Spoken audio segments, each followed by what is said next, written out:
Let me go ahead and go into just basic mapping, just creating a brush. If you don't know what a brush is, that's what a brush is. So let me go and open up our map. Okay.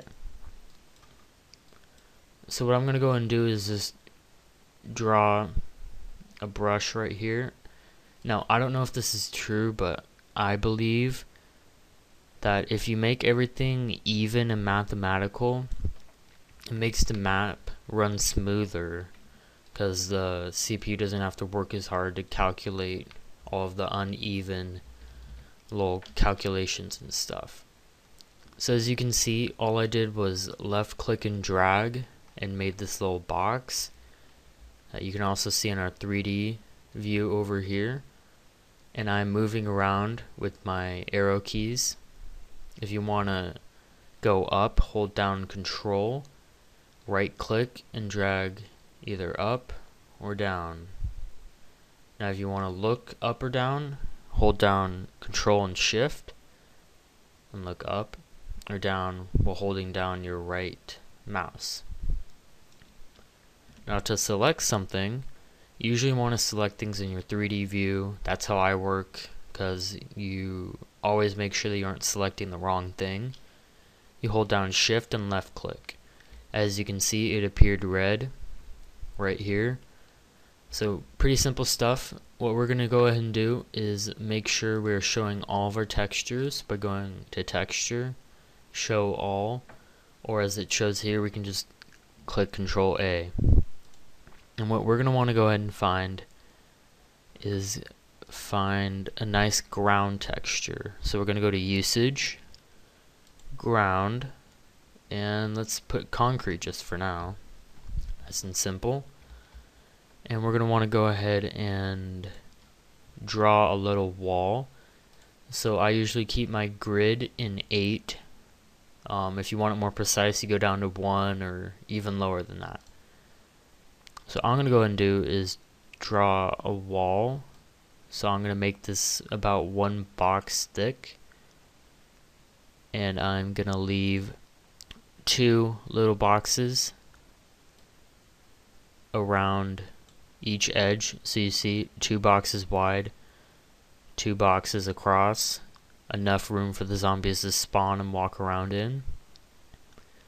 And you usually don't want it this thick, because when you're making the window, you want the zombie to be able to jump over it correctly.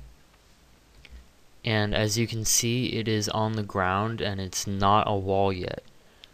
We want to hold down Control and Tab. Now we are on our front view. I'm just going to drag outside the box while still selecting it and dragging it up 2 boxes. As you can see, I went up 2 boxes. That's usually how high you want a wall to be. And let me show you again how you switch views. If you can see up here, it shows I'm in my top view. If I hit Control Tab, I'm in my front, side, and top again. You're going to want to be using these a lot, so just get used to them. And now I'm just going to go and copy this wall that I already nicely made. I'm just going to click spacebar while already selecting the original wall. I'm going to go and drag this over. Let's make this even. We're going to have it like that. We hit spacebar again. Oh, we don't want that. And we're just going to go ahead and click R, and as you can see, it turned purple, like purplish. We're just going to go ahead and drag, left click, and change our view. Change how it's rotated. So let me unclick R and just kind of drag this around. You want these to overlap a little bit, but not too much, because you don't want them to be directly aligned, or else they'll be like invisible spots in your map. So let me just go ahead and make it overlap a little bit like that. Oh, I just accidentally changed the grid. And now I'm just going to go ahead and click spacebar again. Drag this over. And let's make this even on all the sides.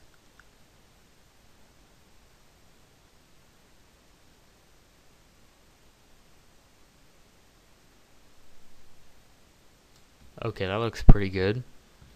So here we go. We have our little wall. It's, I wouldn't call it little. It's pretty big. This little running room. If you wanted a roof, you could just drag all this across and make it thin and just go ahead and drag it above it. As you can see, it's not perfectly lined up, but we have a roof there. I'm not gonna have a roof. So here we go, we have our wall, and let's go ahead and make a point to where our person can spawn. So we're gonna go ahead and right click our 2D view right here. This is your 2D, 3D, your textures, and this is just code on what it's doing. So again, go to your 2D view, right click, go to MISC, nope, sorry, wrong thing. Want to go to info, player, start.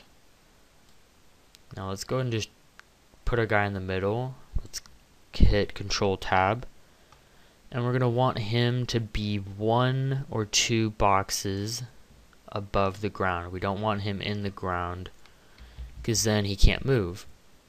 It's fine if he's floating a little bit above because we have gravity, of course, on Earth, and that will bring him to the ground. So now that we have that, we need to go ahead and shift left click on him, hit N, and we need to put some values in here. So I'm using this little tutorial.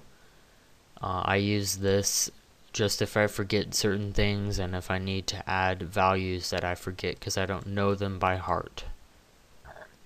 I'll have the link to this tutorial in the video.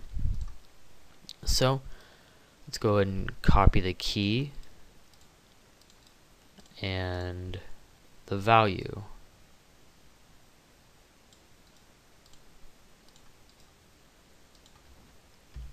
Okay, there you go. And if you want to have a multiplayer, like you want to have multiple spawns, just right click, go to script, struct, and make sure this guy is also not in the ground. Yeah, let's make him a little up. He's a little above our regular player, but that's fine. Okay, so we want to shift left click on him again on the little box that we made. That is our script underscore struct. We're gonna click N, and we're just gonna go ahead and enter this in. So there we go, we entered the same value that we did in our bigger box, which is our player 1 spawn. And now all we have to do is press spacebar. We have our player 1, 2, 3, 4. There you go, they're all ready to spawn. Now you're gonna go ahead and of course you want zombies in your map, but you want a window for them to come in through. Let me just go